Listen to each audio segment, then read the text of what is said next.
We're going to find the volume defined by a region between x equals y squared and x equals 4 when we rotate it about the line x equals 5.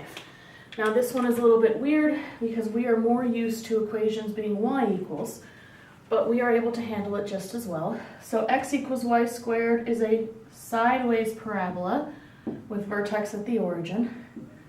Here's the line x equals 4, so that makes this our original region. Then we have the line x equals 5 over here, and we're going to rotate this region all the way around that line. It's going to be a donut shape. Okay. All right, now our axis of rotation was this way, so we're going to slice washers this way, perpendicular to the axis of rotation. Okay, and it's washers again, because there's that giant hole in the middle of the donut. Okay. Now we're also going to have to be careful on this one because our radii of the two levels of washers are not going to be what we expect. So the volume of a slice will be approximately pi r squared minus r squared h, as it always is for washers. Okay.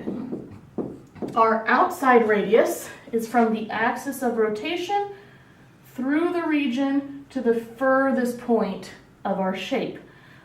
This looks like an x-coordinate except for the fact that the x-coordinate is actually from the y-axis to our point.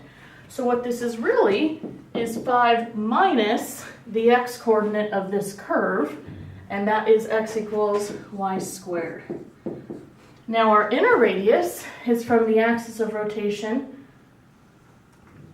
to the distance to the center hole edge, and that is always going to be 1 because we rotated about 5 and the region was defined about 4.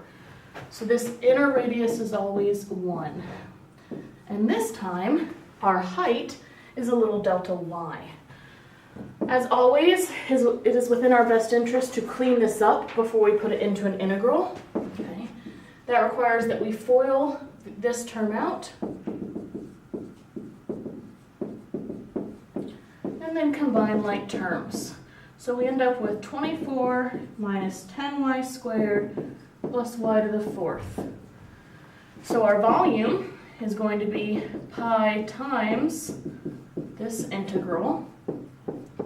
With our limits of integration, the furthest y coordinates that we have. So that's the y coordinate from here to here. Okay. Well, those are the intersection points of these two lines. And if y squared equals 4, that must mean y is plus or minus 2. So I'm integrating from negative 2 to positive 2. So we take our antiderivative with respect to y and integrate from negative 2 to 2. Okay. So we get 48 minus 10/3 times 8 plus 1/5 times 32 minus, and here it is, negative 48 plus 10/3 times 8 minus 1/5 times 32 because the interaction of the negative signs, which gives us a total volume of 832 pi over 15 for our donut shape.